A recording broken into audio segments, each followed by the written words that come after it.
Yes, hello, welcome back to episode 8 now of the Crash MotoGP podcast with the usual suspects, Keith Huewen, Pete McLaren and myself, Harry Benjamin. And I think if you've been living under a rock and somehow missed the German Grand Prix, you might know what we'll be discussing on today's show. Yes, he's back to his winning ways. Marc Marquez took his historic 11th consecutive win at the Sachsenring on Sunday, and we'll have all the fallout and debate on that coming your way in just a moment. Also, another strong weekend from KTM, solidifying their consistent front-running pace, and Quartararo once again the best of the Yamahas, and despite not winning, extends his championship lead as the Ducatis faded away slightly in the race, bar Bagnaia right at the very end. That though, plus Moto2 and Moto3 action, and a whole lot more coming your way over the next hour or so.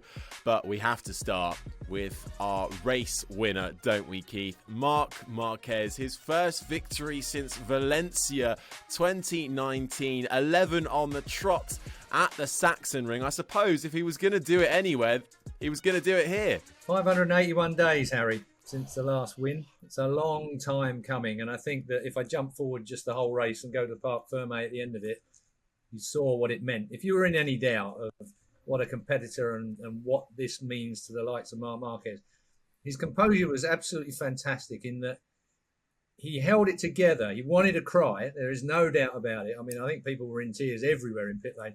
In fact, it's the most animated since birth that I've ever seen Alberto Puig. He's never looked as animated as he did at the weekend. You know, Emilio Altamora, another man who knows what it's like to win a world title, and he's been around as long as you like. I mean, these are grown men of some stature and some standing around the paddock that all had a tear in their eye because they know firsthand what he had to go through to make that comeback. And there was no doubt that everybody did have doubts that he wasn't going to be able to achieve it.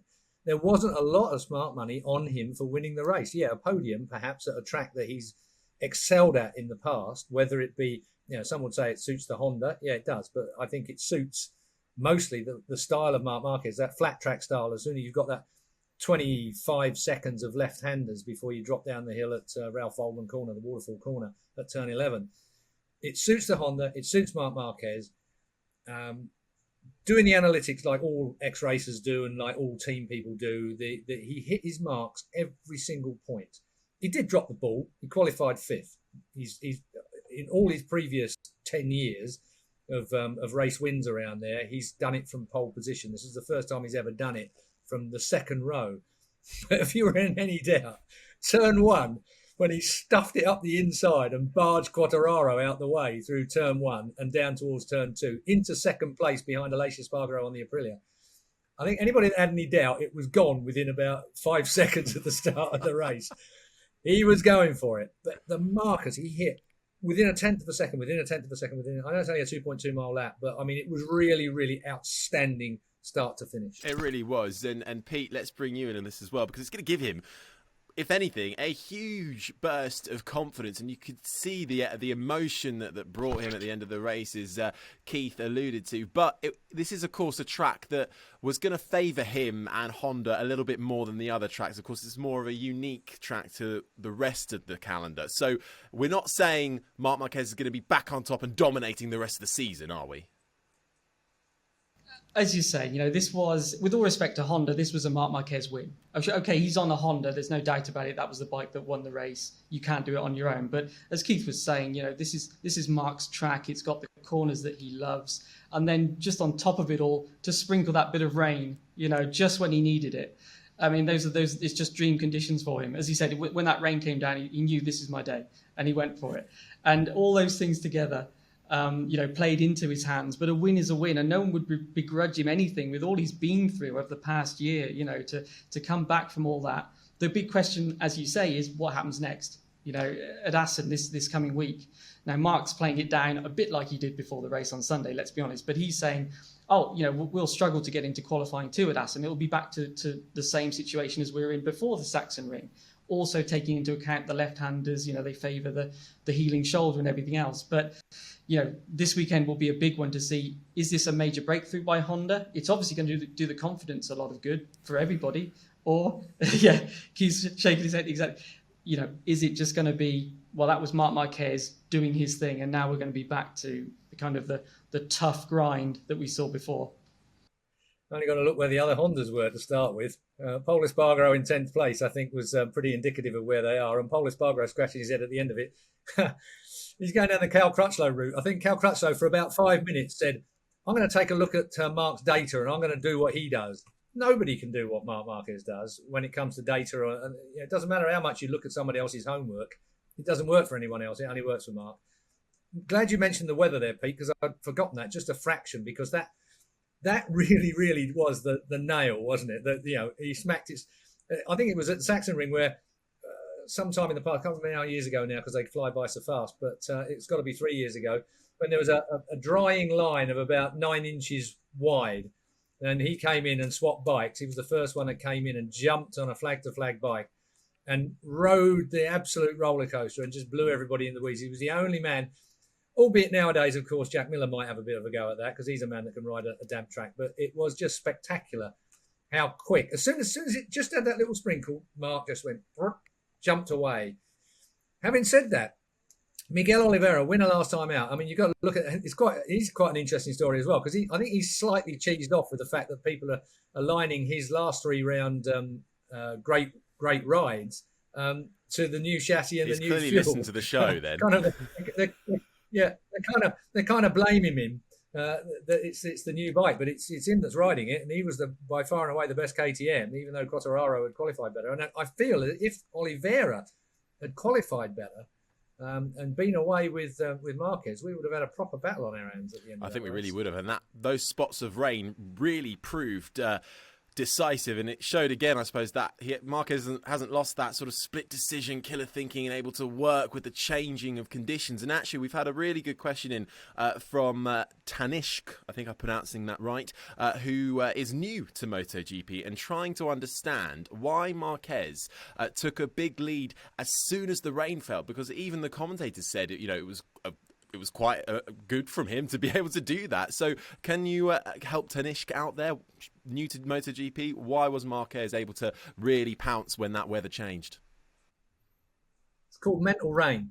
I can't remember where it came from. I got lined up with this saying at one stage, but I only stole it off of Chris Walker from years ago. So mental rain is when you're driving. If you're driving your car or riding your motorcycle on the street and it starts to rain, you get a little bit that just goes onto your visor.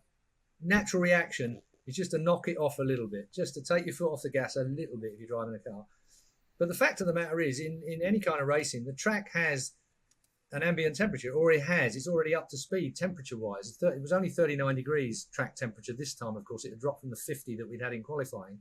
But 39 degrees, if it's only very light rain, that dries immediately, almost on contact, on the track. So there is no loss of grip in those early moments. And no one rides those early moments like Marc Marquez. He doesn't get out of the throttle.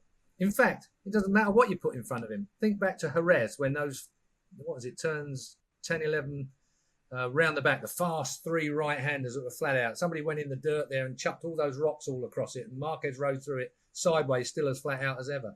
It's like he's just not scared of meeting the Almighty. It's incredible how he just does not lay off it in those early moments. And that's the killer instinct that you mentioned a minute ago that he has. He just is able to overcome that knee-jerk reaction that you have to slightly adverse conditions. It's not what's the word I'm looking for? Lunacy. Or we'll use that one. It's a bit harsh, but it's not lunacy. It's calculated.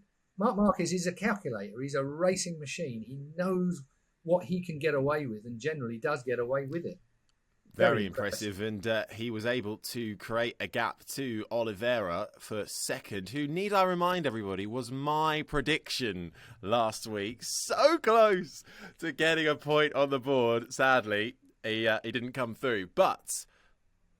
You know what we call that, Harry, don't you? No. The first loser. Second place. Second place is the first loser. It's unbelievable. But off the back, obviously, from his win in Spain and then coming here for a second, actually, he said, I think, Pete, didn't he, in his interviews afterwards, he actually looked quite disappointed with Pete, who said, the rain really did stop his chances there, and perhaps if he got past Miller a bit sooner, he might have been able to close that gap down. But even then, Marquez was still able to match him pace to pace.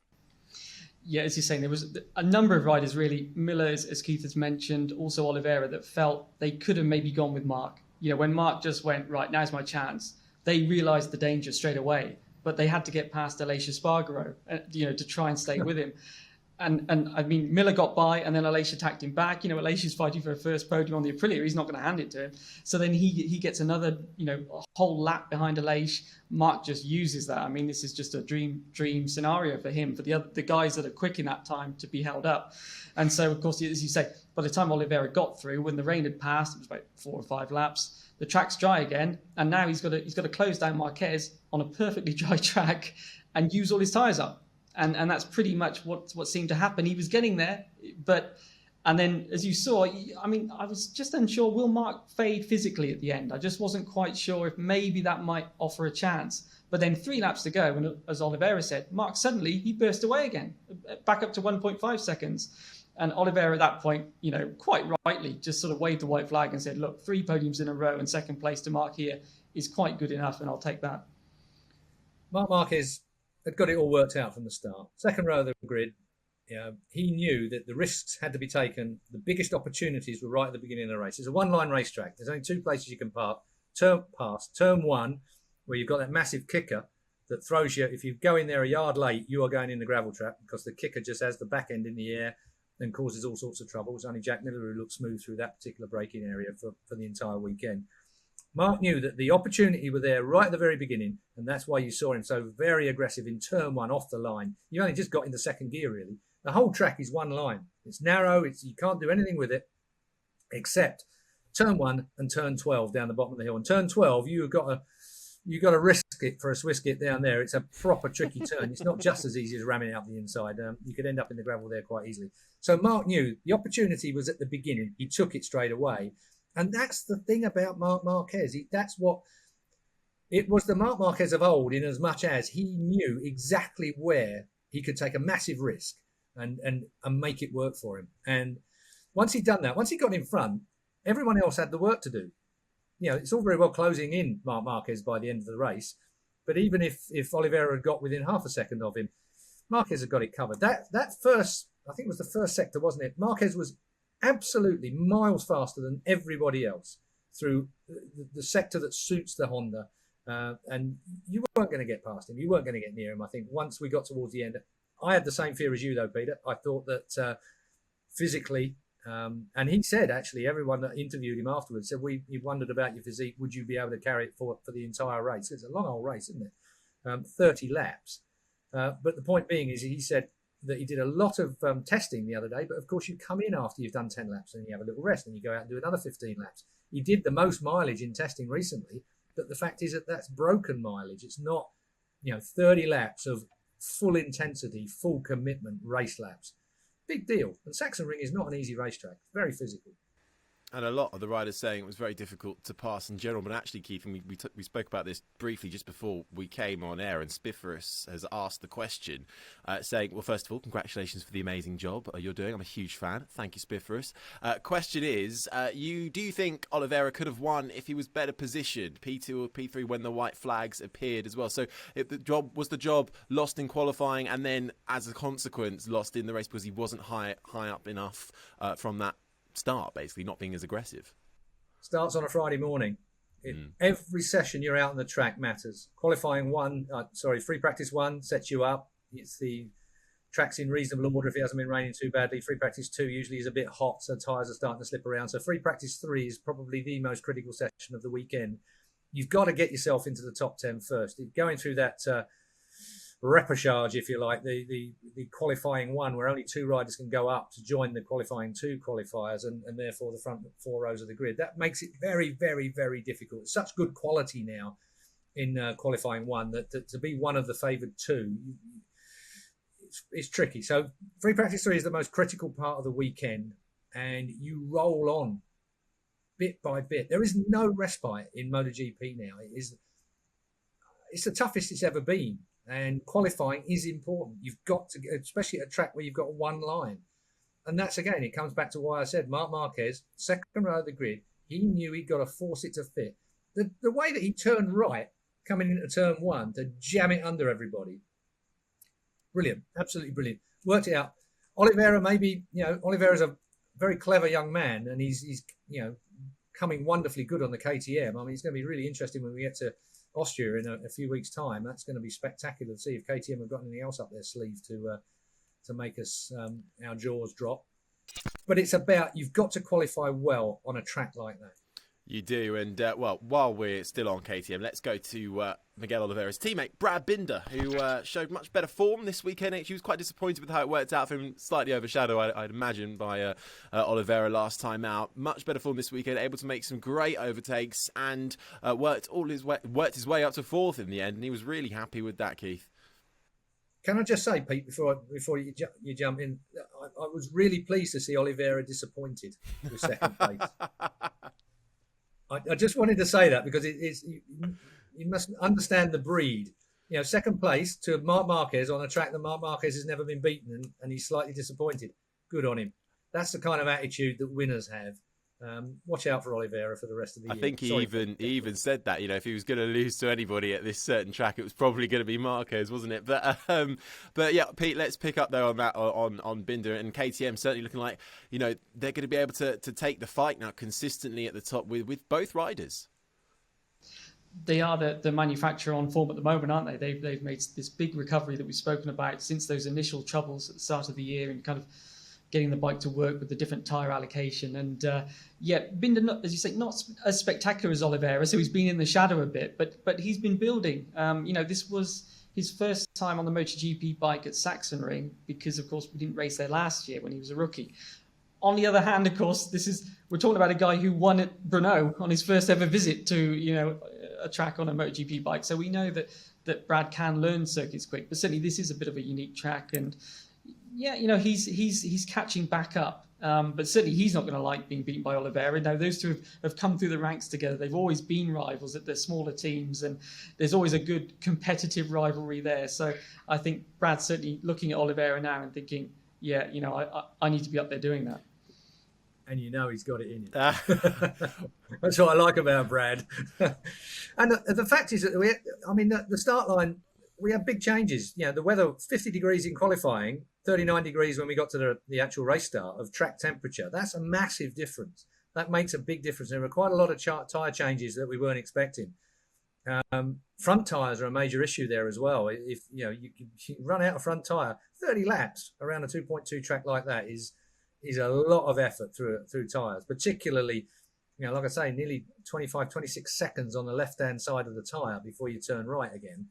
That takes a lot out of a tyre. Well, on this subject, though, Max Hunt has brought up Quartararo, and it does take us nicely on to him. But he's asked you guys, who do you think Quartararo's biggest rival for the championship is now? Because I know Oliveira is 50 points behind, but he is on a serious run. And with the two Austrias coming up, as you alluded to, the KTMs will be so strong there. And he's thinking the Yamahas will surely struggle. Yeah, well, they will do. You got to look at like Jack Miller.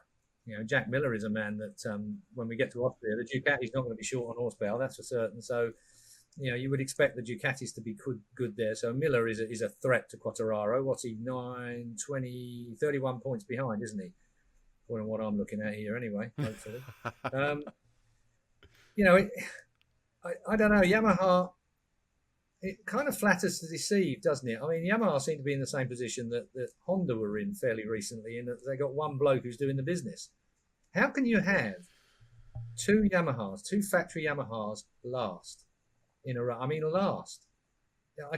Vinales stone last, and Morbidelli, in front of him. And I don't understand why Yamaha are in the difficulties they're in. It just seems to be that they can't put one foot right at the moment. They're lucky that Quartararo is making it perform, but Rossi Rossi has other problems, I think, in as much as age and where he's going next year and what he's doing. I think his eye line has been taken away from the job of riding, and he's starting to look slightly to other things, and that is going to make him slower. No doubt about it. That's what happens. But the likes of Vinales, I mean, you just can't trust him to get a result. I mean, we joked about this last week because I said that, I always fancy putting a few bob on Vinales because he could come up with a deal. And I always remember a colleague of mine, Neil Hodgson, absolutely slamming Vinales live on TV, and then he goes and wins the race because that's what Vinales' talent can do. But for him to be criticising Yamaha hugely at the moment, I mean, the Japanese aren't going to put up with that kind of back talk, and quite rightly they shouldn't either. He's a rider for sure, but he's part of a team, and they should be working as one unit towards whatever they need to get towards. You don't start slamming the bike, slamming the personnel. I think Vinales has got a major head problem, and you can understand why that might be. He's not getting the results. He's not, for some reason, something back in the paddock isn't gelling. But it isn't going to make people work harder or better for him if he's criticising them. You need to be part of that team and be working together to wherever that is. Don't know. It's actually a very sad story. It makes me feel slightly heavy-hearted to be talking like this about someone with his talent and with a team like Yamaha, which normally would work at a racetrack like this. But it just ain't working. It's all down to Quartararo. He is Yamaha's Marc Marquez. Saving grace. But thank God they have got Quartararo, because looking at the numbers, it's not a better picture for Vinales either. Quartararo has scored 131 points so far. All the other Yamaha riders combined have 132. But I suppose putting, as you say, Keith, put Rossi aside, he's clearly got other things going on now, and his focus is shifting. Morbidelli perhaps as well, but Vinales, that's his teammate, and he's coming out with these strong words. He says he feels like he's being disrespected by Yamaha for going around and just being forced to, pick up data. He's not here to be a test rider, but at the moment, he's not here winning either. That bike, I see you kept quiet with that one, Pete. You've got to talk to these guys, of course, on a weekly basis, so I'll get stuck in, shall I? Vinales is in the wrong here, in my view. I think that he has to work with his team. You cannot come out public with this. Vinales, if it was the worst motorbike out there, shouldn't be finishing last. That's a fact. It's not a last place motorbike under any circumstances, whatever the situation is. If it's the worst Yamaha out there, with him on it, it's not a last place motorbike, unless he makes it that way, which it does seem to be at the moment. I think that it's going to explode at any moment soon. I mean, it can't continue with this kind of criticism and the like. I mean, if we thought Jorge Lorenzo can get out of order when it comes to getting stuck into his team, I think we're seeing something even worse here with Maverick at the moment. Top Gun is all guns blazing and all in the wrong direction, really. This summer break can't come soon enough, I don't think, for Maverick Vinales. I think he needs to step back, calm down, come back and use the absolutely outstanding talent that he's got, and hopefully work something out with Yamaha so they all feel like they're playing off the same hymn sheet, maybe. One thing that seems to be coming up relatively regular, Pete, and maybe this is coming across in your chats with them as well, that all of the Yamaha riders, actually, we're hearing it from Rossi as well, but all of them are struggling with this rear tyre and getting grip from it. Is this the main problem that they're having? I mean, you could have taken the conversations of the three Yamahas other than Quartararo and basically just switched the names, and they all used the phrase impossible to overtake. Wow. I mean, Maverick went a step further, as Keith said, and he took it into the realm of, I'm just data gathering, almost putting the problem onto the team and the Japanese and saying, look, you fix it. Incredible for it to be doing that in a race, just data gathering, going around doing that. The incredible thing with this difference that Keith highlighted, which is almost a Marquez Honda type scenario, is Fabio's fastest lap in the race was only the 10th best lap. Vinales and Rossi actually did faster laps than him. What he showed was this incredible racecraft to not have those really slow laps and to keep his average up. And so when you look at that points difference that you've explained, and then you also take into account, the wardrobe malfunction, the arm pump problem. I mean, without those two things, Quartararo would have a lot more points again. So it's amazing the job that he's doing. I think he's flattering the Yamaha to some degree. It's amazing also that when you look at the other Yamahas, okay, Rossi was 14th, Vinales was 19th. So you think, okay, but they're only 2 seconds apart. So the other three Yamahas were all together right at the back. And so, you have to maybe worry that at some point Quartararo might hit the kind of problems that the other three are having. That's maybe your concern if you're Yamaha. On the other hand, he's looking like he can manage it. He can cope with this situation that you always talk about of we're in a group in the race, we can't do our own lines, the front tyre gets hot, we can't overtake, But Quartararo overtook 2 Ducatis. He dropped back to 6th. And then he went by Zarco and he went by Miller. 2 guys that are on factory Ducatis. They're not easy to overtake. He certainly didn't have a clear track in front of him. So, he's doing an incredible job. And I think Yamaha must be so grateful that they signed him. To be fair, Miller did have run out of tyres at the end of that. I think he'd used his tyres up. I mean, I think it was tyre degradation that did come into it a little bit. Maybe the Yamaha was a little bit neater on that. But I still hold Fabio Quartararo is getting around whatever the problems are, and you're right, Pete. He's making the difference. What do you expect? We've been on a tech freeze. We're on the same kit as we were on last year. I mean, where was the difference going to come from? It wasn't coming from anywhere. It was going to come from minute details that have been changed by the riders and their crew chiefs that are working together. That's the only way you were going to make any motorbike that hadn't got concessions better in 2021 compared with 2020. So, 2022 is going to be the lively time. I mean, and with the restrictions on testing and the like that we now have to some extent, 2022 is going to be. Every year I get asked by a friend of mine who lives just down the road from where you're at the moment, Pete. He asks me every year, can this keep going? Can the momentum in MotoGP keep going? Can we have a better year every year? And we have for the 7 that I've been covering it for. You kind of think to yourself, well, in recent times, the 7 that I've covered it for, you kind of think to yourself, can it get better? I think 2022 is going to be. I'm already looking forward to it now, man. Halfway through this one.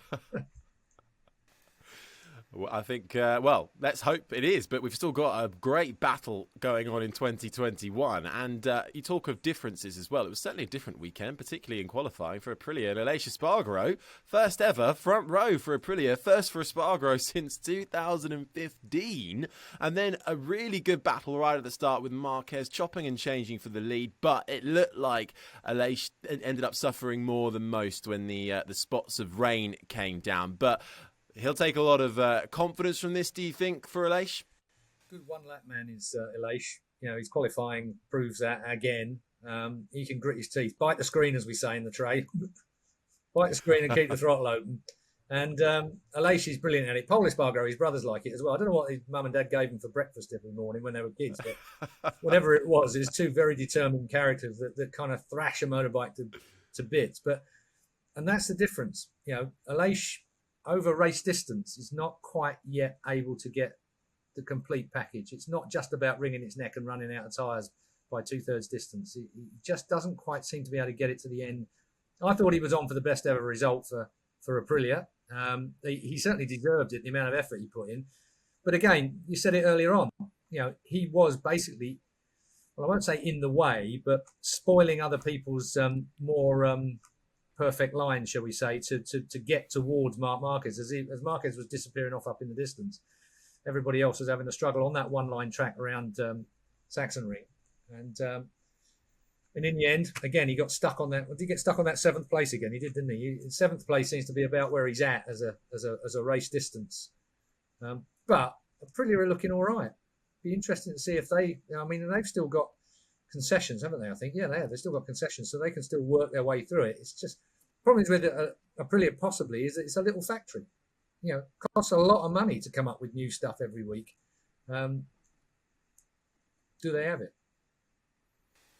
Well, Pete, they're going to become a factory team next year as well, a full-on factory team. So surely that means that they're going to be wanting these kind of results a little bit more often.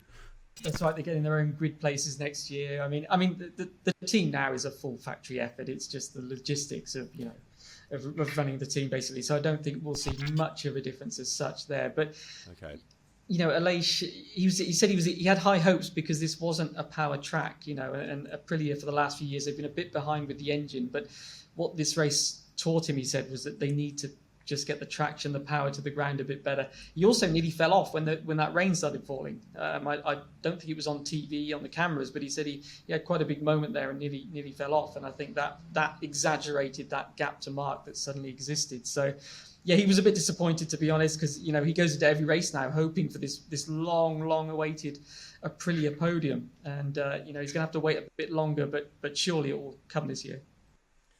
Zarco's he's another man that's longing at the moment for his first ever MotoGP win, isn't he? I mean, Zarco's second in this championship. Shame he slipped down to 8th place in the end, but I thought Zarco was on for a win the way he qualified. Pole position again. Looked really sharp all the way through it. But again, just didn't work out on race day. The problem is, I say it every week virtually when it comes to racing, that slight change in weather, slightly overcast, just 10 degrees less track temperature than they've been working with previously, makes a huge difference to the feel of a motorbike. Well, it's like you can read my mind, Keith, actually, because Hamka has asked the question.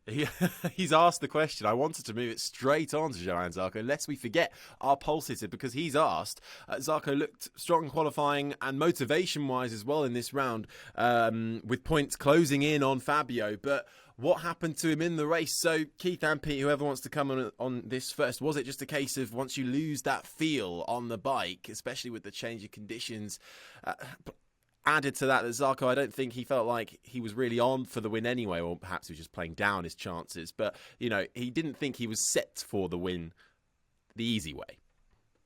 I mean, Zarco, first of all, he said the Sachsenring is not his favourite track. He doesn't have a great record there, and he's a guy that doesn't like to force the bike. He likes the bike to be, set up as he wants. And then you see he's so brilliant at making it work over a race distance.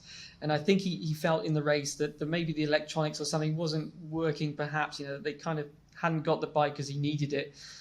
And as you say, like everybody, the tyres, of course, Keith's explained how hard it is on tyres, and that's why it was so critical. So these small differences that maybe you could overcome in a normal track, they get exaggerated at the end of the Sachsenring, and so he did just drop down a bit. So he was a bit disappointed. Quite interesting, actually. He said, because of course the question, apart from Marc and Honda, apart from their own performances, what impact will they have maybe on the championship? And as Zarco said, maybe if he can just, if Marc can keep finishing in front of Fabio, that's not a bad thing. But, also going to who's going to be Fabio's nearest rival, it's got to be a Ducati if you look at the championship at the moment. But it's kind of rotating between the three of them, isn't it? It's Zarco 1 week, Bagnaia, Miller. And the trouble is they're almost taking points off each other, aren't they? There's not one guy that's emerged. That's what happened last year. Yeah, and it looks like they're almost...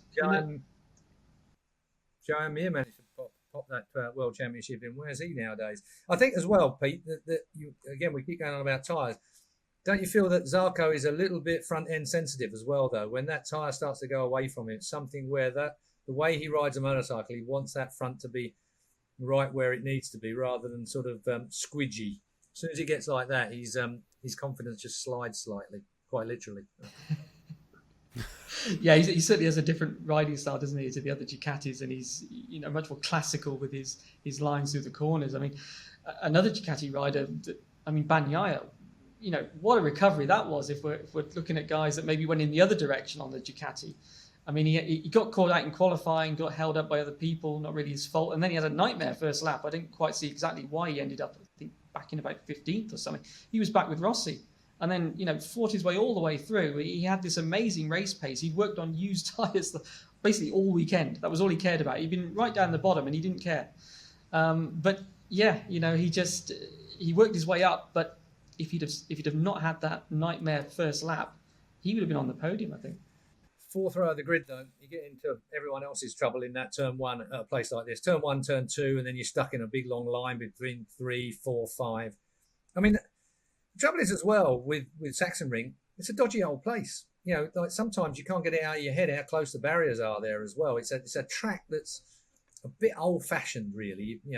It's great. I love it in the Sachsenring. There's such history around there. You drive the streets around that area. I miss driving with Julian Ryder around there, actually, because Julian, you get a history lesson, World War II, they were coming over this hill, and that was over there, and this belonged to them, and that belonged to them. And then you look at the roadside for the old track, where it went and who was killed here and at what bend there, and there's a memorial in one. It's just a fantastic. You just suck it all in. It's a great place to be. The old control tower is still there, sort of on its own. Doesn't do anything anymore, but it's still there.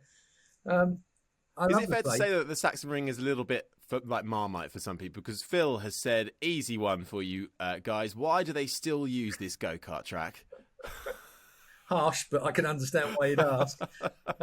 There's a few people that would ask that same question that had to race it, but I don't know. I mean, when does tradition and the like overcome safety? For me, it's all about safety. Using the track itself as it is, fine. It might be to some people's not their liking. It might be we might spend too much time on the left-hand side of the tyre, rah, rah, rah, rah, rah. But if all tracks were the same, we wouldn't have a decent series, would we? Why do we go to Le Mans? Le Mans, for me, is one of those tracks where you think, why do we go there?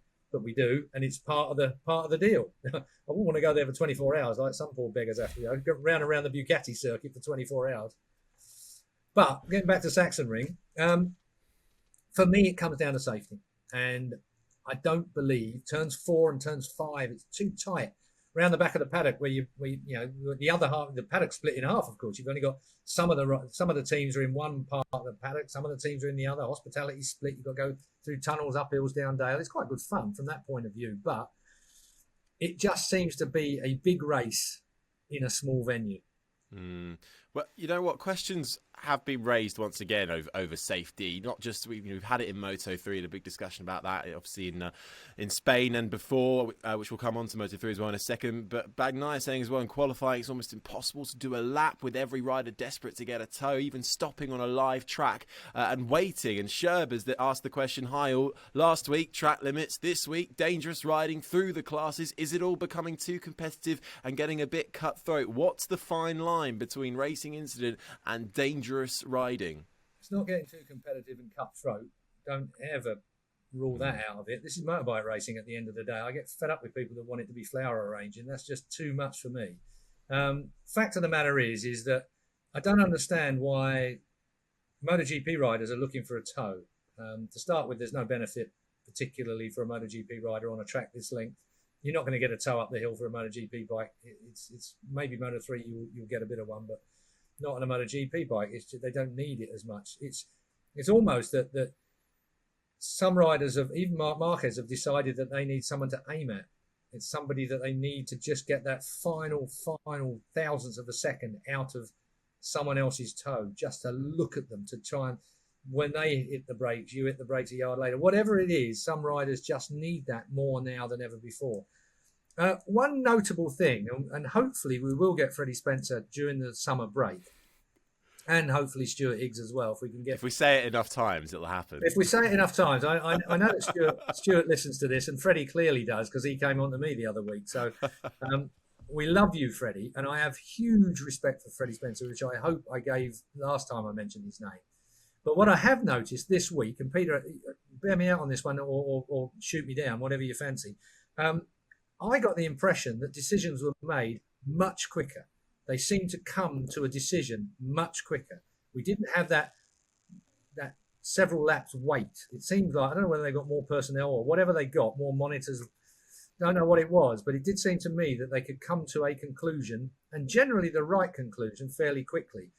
I don't know whether I'll go there with the Jake Dixon incident. I don't know whether you got any idea of covering that, Harry, but there are one or two decisions that were borderline for me.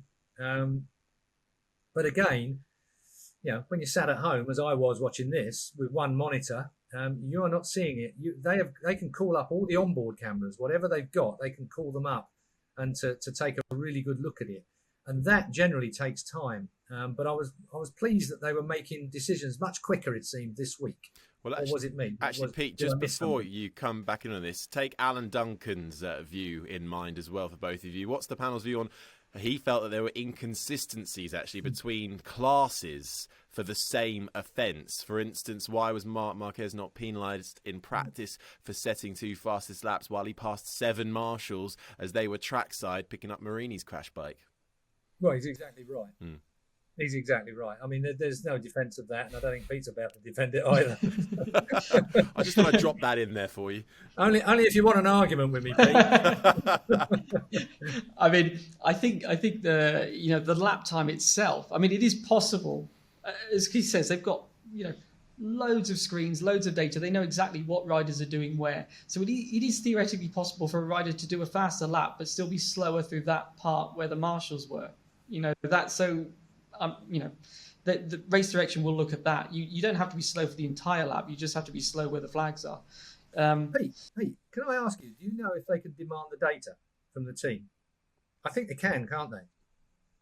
Because you can see on data. It's the same as in Formula One. They demand the data.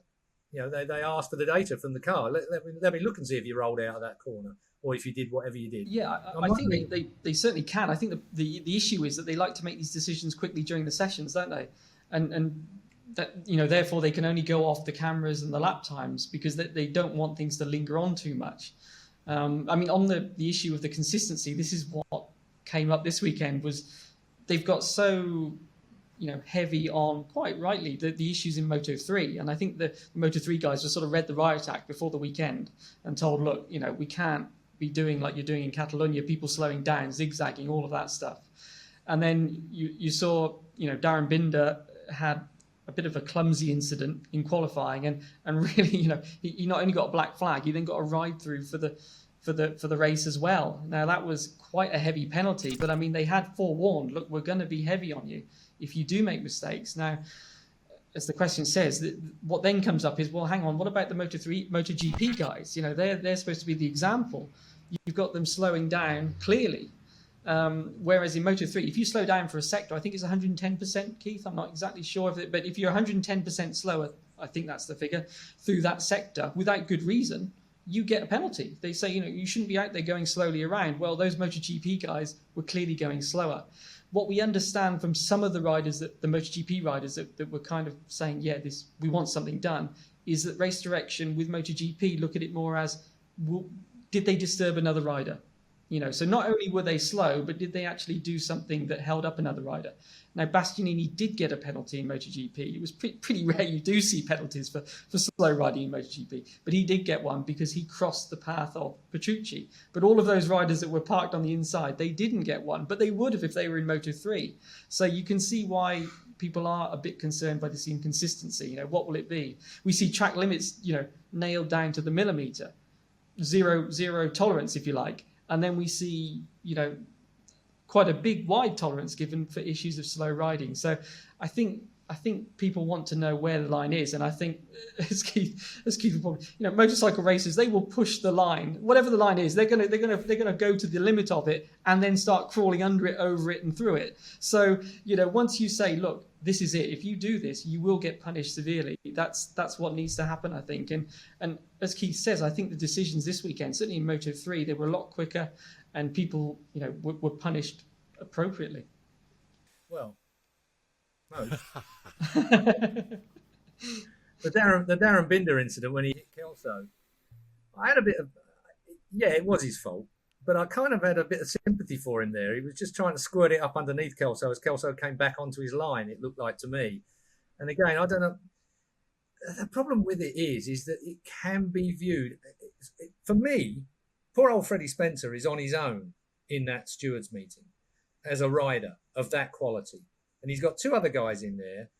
And it's almost like you need 2 or 3 riders and an administrator come committee chairman or whatever it is in that situation. Because reading a modern day race, modern day motorcycle is different. It's not the same as it was. These guys are, it's almost like intuition these guys have when they're making passes, when they're doing what they're doing out on the racetrack. And I just sometimes think that having 2 old boys and Freddie making up the penalties, sometimes they can get it wrong. If you had a good example, Sylvain Guintoli. I mean, I don't know anybody here whether they watch it on BT Sport, whether you watch it on MotoGP.com. I don't care anymore because I've not got any axe to grind either way. But the fact of the matter is that, just for instance, Sylvain Guintoli has joined the BT Sport team as an on-site pundit. A, he's there. B, he must be cheap. And C, most of all, he's still fast and he's still current and he still knows all the technicalities going on within that paddock, what those riders are up against, what they have got to make that motorcycle do within the parameters that they've got to play with. Freddie Spencer is a superb motorcycle racer from the past. He is twice the man of Sylvain, you might say, if you're just going to look at World Championships and the status that Freddie had at the time that he had it. It's a situation where Sylvain, if he was part of that Freddie Spencer group, if you like, of stewards, would see things that Freddie's not seeing. I see things that an ordinary punter might not see because I've been an ex-motorbike racer. Alongside me, Neil Hodgson will see things before I see things. Beside him, Michael Laverty might see things before Neil Hodgson nowadays because he's more current. And Sylvain Gentoli will see things before Michael Laverty sees them because he's absolutely cutting-edge current. It makes a difference. It's not, it's having the right people who can understand the nuances that are going on with that motorbike. Sometimes you can't, what you see is not what you get. You have crosswinds, you have aero that is affecting the way the motorbike feels. You can't see it when you're watching it on telly, but bloody hell, when you're on the bike, you can feel it. It's moving you all over the place. When you're picking up a slipstream from 20 yards behind, it pulls you into a corner, half a mile an hour faster than the one you were actually intending. So therefore you overshoot and run into somebody. There are so many other things that are going on when you're racing a motorcycle or when you're qualifying a motorcycle or even when you're just riding it around the racetrack that we can't see or feel. You need someone who is cutting edge current to understand exactly what that machinery is doing and therefore what the rider is having to cope with at the time that you're about to issue a penalty to it. Just a thought. I think, just in Darren Binder's defence, he only had, I think, 1 minute and 30 seconds to get round. So he was in a rush to get around to do his next lap. That's why, he wasn't being careless for no reason, if you like. But I think the bottom line is he caused an accident. It wasn't really his fault. But when they're saying, look, we're going to clamp down on anything, and then there's an accident, you could understand the black flag. The ride through, I think that was the surprise, that there was also the follow-up penalty for it. The black flag would have been a strong enough penalty, I think, just to make riders know, look, whatever the circumstances, if you have an accident, we're going to come down on you. So you need to make sure you don't. But as Keith says, the difficult bit is when there's not an accident, and that's what you want. You want to prevent accidents. And that's where you need the rider to understand, is that a dangerous situation? Was what he was doing silly, or was there a good reason? Going back to the towing, Brad Binder said, look, I don't, as Keith was saying, I don't follow a rider too closely because you get all the buffeting from the bike in front on the wings. It actually can disturb you. So he's not bothered by this towing thing, but it seems like it's also almost become like a psychological thing where a rider, like ghost mode when you play a computer game, they want to chase that shadow around and it helps them go quicker. So what's that, You're out of touch, Keith. I'll have a word with my children. Well, if you liked any of that, stay tuned for our 3-hour special coming in the summer when we discuss all that and more. But we're getting into Moto3 and Moto2 territory now, and we've touched on that a bit, so why not? Let's jump into Moto3, shall we? And it was the first pole for Salak, but it was Pedro Acosta who got back to his winning ways. He was, I think we were getting a bit worried about him. Where's he been? But no, he's back to winning ways. The superstar, he can place that bike anywhere he wants, it seems, and all the riders not happy with that. Sounds like Pete's got a Pedro Acosta fan out his back door. Yeah, Acosta was brilliant again, but it was another. Alcoba was my favourite of the race in Parc Ferme when he wouldn't get out. I rather enjoyed that. He thought I'm not going to give it to Foggia. He's going to stay in there, even though his penalty said that he was going to finish fourth, and Foggia was going to get the third place in the end. Acosta's a real deal. He's had 3 weekends off a bit, hasn't he? And I was beginning to wonder because, again, I think early on in these round of Crash.net sessions that we've had, I'm a bit reluctant to say he's the real deal until I've seen a bit of space, a bit of time. I used the Danny Kent syndrome, where Danny, the first half of the season, absolutely cleared off and had the World Championship won, and then all of a sudden he didn't. And it was almost like he was trying to give it to whoever it was, can't remember now. But it doesn't matter. It goes back to 2015. But the point being is that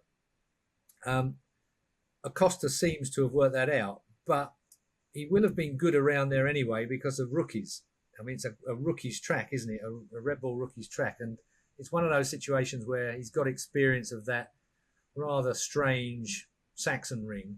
But nonetheless, he is pretty special. Give him a little bit. It's pretty special.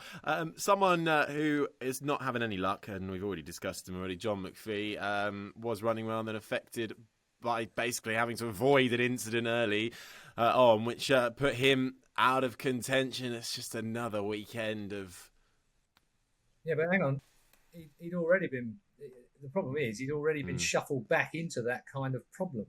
I think that when John was out front, I mean, it was looking really, really good, wasn't it? But all of a sudden he got shuffled right the way to the back of that train and then had to start making moves again. I mean, we've said it before, his luck, he don't have any, ever. It wasn't his fault. It wasn't a situation he could avoid, apart from the fact, perhaps, that he'd slipped back and he was in somebody else's bloody accident domain again. I don't know what to say about John. I feel desperately sorry for him. He had his crew chief, Mark Woodidge's brains was taken, across to Jake Dixon, of which there have been massive accolades. Jake Dixon suddenly came up with this, hugely better performance. I have no idea because I'm not in the garage. So, why all of a sudden Jake was able to pull the kind of performance out that he was. Personally and cynically, I just can't see what Mark Woodidge will have been able to do with a motorcycle when he's just been shifted across the garage from Moto3. I can't see. For me, it will have been Jake Dixon, feeling more comfortable with a different crew chief, with a new crew chief. Conversely, poor old John Mcphee again, he's got, the sticky end of the wicket. I feel desperately sorry for him. He's right in what he said. I mean, he said it publicly as well, which is really unusual for John, that, they stuffed him last year when he was on a promise for a Moto2 ride this year in 2021. They gave Jake the ride. Nice position to be in if you're Petronas, of course, that you've got, riders that are that good that you can push them around wherever you want to push them. And then this year, nicking a crew chief, don't know, psychologically that's a big deal. John recovered fairly well from it and put into a great laps in qualifying. But Petronas seem at the moment, whereas they were the golden team of last year, they put together all that from MotoGP right the way through Moto2, Moto3. This year, all of a sudden, it's they're taking some fairly hefty swings at the ball, aren't they? Certainly. Well, Pete, what are you hearing? Is John, particularly just coming on Mcphee and that uncharacteristic sort of speaking out as well? He stuffed him. How is he is he able to stay positive, even though it's very difficult to find any? As you say, more bad luck in the race, but it did seem that, you've got to imagine, we were all shocked when Vinales changed crew chief, weren't we? Well, this is changing crew chief, but also taking a crew chief from another rider within your own team structure. So it's, I don't think anyone saw this coming, and clearly John didn't see it coming. And it must undermine your kind of confidence, doesn't it? Whoa, what's going on here? He was clearly happy, very happy with Mark Woodidge, and that's the thing. And then to lose him to Jake Dixon, Petronas is saying, well, look, the replacement was still who was John's data guy. He's saying, look, he's been a crew chief before. He wasn't left with somebody that had never done the job. And as we saw, John had a pretty competitive weekend. But it also clearly underlines that they really, really want Dixon to step it up a level. And is the background to this that potentially there is a MotoGP ride coming up next year? And as we've said before, who do you put on that? There's not many obvious choices. Is this another sign that they're looking around and they're wanting to really see Jake maybe step up? It'd be no surprise Dorna would like to see a British rider in MotoGP. The team would like to promote from within, you can imagine. We had this report in Malaysia that Razem Razali had maybe said that basically Rossi wouldn't be staying. Then the team denied that that's actually what he said, and he was just talking sort of vaguely in the future. As Keith said on Twitter, they would say that, wouldn't they? So it seems like this is not just an isolated, all of this could be connected in some way, let's say. 100% it will be. Razvan Razali is a smart operator. I mean, he was the CEO at Sepang for years and put Sepang on the map. He put Sepang money behind bikes rather than F1. He's responsible for a lot of manoeuvres, Razvan Razali. I know he doesn't do the circuit now. He's now mainly running the race team because it's a big enough job of its own. But you can be fairly sure that there's a pathway. I mean, I've said it before and I'll say it again. Razvan Razali was given a poison chalice. You've got the biggest name in the entire world of motorcycle racing. Suddenly hasn't got anywhere to go because Quartararo is going to the factory team. Where do we stick our icon? Oh, we'll put him in the independent team and down at Petronas. So poor old Razvan Razali and Johan Stigefeld and the team, having built their team on youngsters and looking forward to doing more of that, they've suddenly got this guy that, well, it could have turned out if he loses, it's down to the team. If he wins, it's down to Valentino Rossi. That's a scenario that always is not great from a team management point of view. Moving back to the crew chief situation, I wonder whether Jake had anything in there to do with how much that was discussed, because these things behind the scenes are quite often leaves a little bit of bad taste within a team as well. If, did Jake have anything to do with that? I wonder. I doubt, because I think Jake is not the kind of guy that would go poaching someone else's crew chief. But then again, he clearly said, okay, I'll have some of that when it was offered to him. Is that as bad as poaching someone's crew chief? I don't know. There's circumstances if you go back in the day. I mean, how about the Colin Edwards, James Tosin situation at Hervé Poncherol's team at Tech 3 when James was massively cheesed off with the fact that he didn't think he had the right side of the garage. And so Hervé being Hervé with a good old French shrug, so, okay, you can have them all. So basically, JT ended up with Colin's side of the garage and Colin ended up with JT's side of the garage. As it turned out, Colin still kicked JT's ass, which obviously didn't go the way that that JT was perhaps expecting at the time. There will be other reasons behind that all, of course. And if JT listens to this, I'm going to get into terrible trouble for saying what I just did because he's a good mate of mine. But it's kind of one of them ones where it can go wrong, I think, is what I'm trying to say. You can, if it's your problem, not the bike or the crew chief's problem, it's only going to be a short-term fix. We are now going to see at Assen, which is a great racetrack, and Jake will go well there, or should go well there. It will be interesting to see whether the upturn in performance from Jake Dixon is carried through to Assen. Fingers crossed, I hope it is. I obviously hope that John Mcphee wins a race and basically says... To anyone just listening, go and watch the YouTube video because you're going to want to see that. No, what I just said was very he's nicely going done. first. We'll go on then. Before we move on and talk about Assen, let's touch on Moto2 as well because we're there pretty much.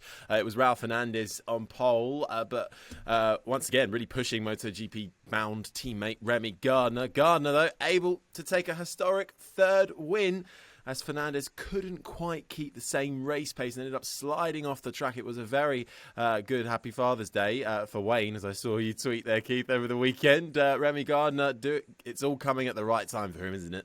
It's Happy Australia Day. Advanced Australia Fair was played out all over the place. You got Jack Doohan, son of Mick Doohan, winning the Formula 3 race. Yeah. You got Ollie Bayliss winning the Australian Championship race. And you got Remy. Absolutely. Yeah, I was holding this conversation in the car on the way.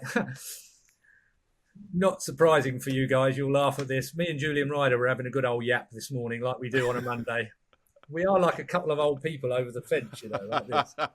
And Julian and I were singing Remy's praises. But if you go back to that crash that he had in Austria, wasn't it? When I think Shireen and them... it wasn't Jerez, wasn't it? Jerez, where he got the bike in the back coming out of turn one. I seem to remember. Anyway, his season started off well. Then he got a right old clattering. And then it went badly from that point on. He couldn't stay on the motorbike. Julian and I were speculating about the Gardner gene, like Wayne Gardner. Probably you wouldn't have him as the sharpest tool in the shed. But he knew how to ride a motorbike, any motorbike. He could ride a garden gate. Wayne Gardner was proper old school tough and great on a motorbike. Didn't matter if the fairing was hanging off of it, his foot was hanging off of him, he'd be able to ride it well. Remy is a much more subtle... He's obviously got the Gardner gene. He's obviously quite tough. And he's definitely got racecraft in him. But right now, I mean, I'm seeing things in him that I wondered whether we would. He's looking brilliant. He just looks brilliant. But if I may just have that little bit of caution underneath there, so did Sam Lowes at the beginning of this year. It's a game that can change. It is, and Pete, Sam Lowes there, poor start, but happy with the top 5 on top of that, but Gardner stealing the show. Yeah, exactly. As we kind of mentioned previously, there'd been that competition with Fernandez, his teammate. This new rookie star comes in, and this was supposed to be, and it looks like it could well be, Remy's big year. But it was like, hang on a minute, now this guy's winning next to me. He's not supposed to be winning till next year or the end of this season. And it seemed like that competition between them was growing also, because the Akiayo's team, they almost seem a level ahead of everyone, don't they, at the moment? So that sort of amplified the attention on these two guys. And Remy had just sort of put a stop to Fernandez's momentum in the past couple of races. But it seemed like coming in that Fernandez, sort of his focus had gone off, just instead of just living the dream and thinking, wow, I'm winning as a rookie. He's looking more at Remy and trying to beat Remy, and seeing that competition. And I don't know how much this actually happened, but it kind of looked like Remy just played his tactics in terms of, I'm going to push hard now, and if you're clever, you won't try and follow me because, I'm going to go for it. And Fernandez, I think, almost panicked, and instead of thinking a bit like a rookie and saying, look, this is my speed, a bit like a Costa perhaps would have dealt with it in some of these other Moto3 races where he wasn't winning, but he was still finishing. I think Fernandez maybe got a bit flustered when he saw Remy put in this really, really fast pace early on when he took the lead. And Remy said, catch me if you can. Fernandez maybe fell for the bait, and down he went. And you could see he was angry afterwards, that he knew, I shouldn't have done that, because probably Remy at that pace wouldn't have, he couldn't have gone the whole race at that pace. I don't think, given, as we're saying, this is a really heavy track on the tyres and things. So I think there was a bit of, as Keith was saying, Remy's clearly a thinker, and I think that there was some tactics going on there with pushing early, and let's see how the guy behind deals with that unexpected pressure of just raising that pace early on. And I mean, it worked out perfectly for Remy, because when Fernandez fell, he had that huge lead, and that was it. It was race over. Well, Fernandez on pole. That's the fastest pole lap of a Moto2 bike round there. Remy Gardner set the fastest lap ever round there on a Moto2 bike. You've got to say that the team, and if you add Acosta into that, as you already said, all on the IO KTMs. No wonder KTM want to keep IO for another 5 years, having signed another deal with Akiayo's team. But I think significantly for me, and I think this is we can roll this back into the Jake Dixon, John Mcphee situation, if you like. Akiayo is a brilliant manager. He's a brilliant man manager. He's brilliant at having the structures of his team to work in the way that they work with their riders and with their data engineers and so on and so forth. And I think there's no mechanical difference.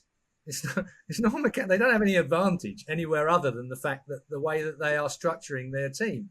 And I think that's significant to say something along those lines. Everybody out there pretty much is on exactly the same kit. If you're running a Kalex, you're running a Kalex. Of course, for anybody listening that think, well, it's a KTM. It's a KTM badge, but it's a Kalex chassis. When KTM decided not to develop their Moto2 bikes a couple of years ago any further and concentrate everything on their MotoGP bikes, KTM allowed Akiayo to run Kalex chassis with a KTM badge. So it's a Triumph engine in a Kalex chassis called a KTM. But the point being that Akiayo is a great manager, both on a personal level and on a team level. I mean, the Finn is a man that you kind of, well, you speak in hushed tones when he's around. He's a bit, Buddhist-like. He's got some kind of zen about him that works so well with his team. And I think that is what may just be missing when you're making knee-jerk reactions back at Petronas at the moment. I think that's the situation. They haven't found that level of calm through the team that Io and his team have managed to achieve. And therefore, Remy, who I heard someone label him as sensitive in commentary at the weekend, which I've never had the impression that he's sensitive. He sounds like a little softy, but he's not. He's himself. Remy Gardner is his own man. He's not like his dad. I really like Remy Gardner. The few times that I've had to talk to him, I mean, he considers what he's going to say. He doesn't just fire from the hip like Wayne would do. But back in the 1980s, you could say anything you liked, and it didn't really matter. But nowadays, in the world that we live in, particularly youngsters, they are growing up with a completely different world in front of them, both in their vocabulary, in the way that they deal with themselves, in the way that they think, in the way that you must react to certain things. It is a very, very difficult world, and so Remy's just a man of today rather than perhaps like his dad of the 1980s. And me, I love the 1980s. Can't remember that.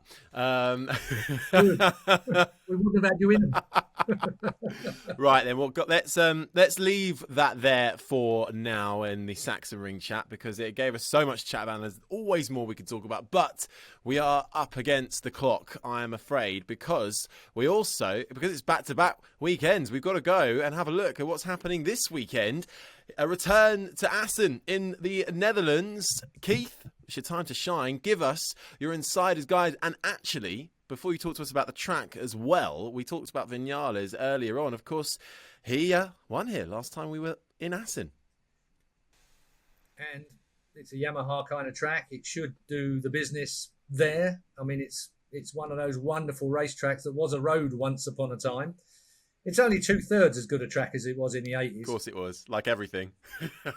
It's been cut short, and they made the Mickey Mouse part that just brings us back to the old track. So you go past the start and finish, it's a little short straight now compared with how it was. But I won't be negative, because it is still probably one of the most wonderful racetracks on the calendar, particularly the run into the start and finish area, that final chicane. If there isn't going to be some pushing and shoving and bumping and barging down there, then it isn't Assen of old.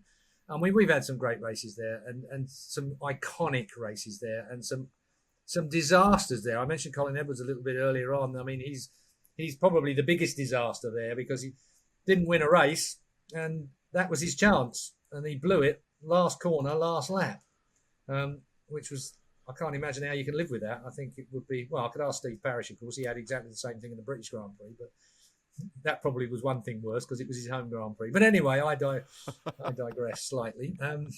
Assen is a great racetrack, always gives us great racing, should suit Yamaha.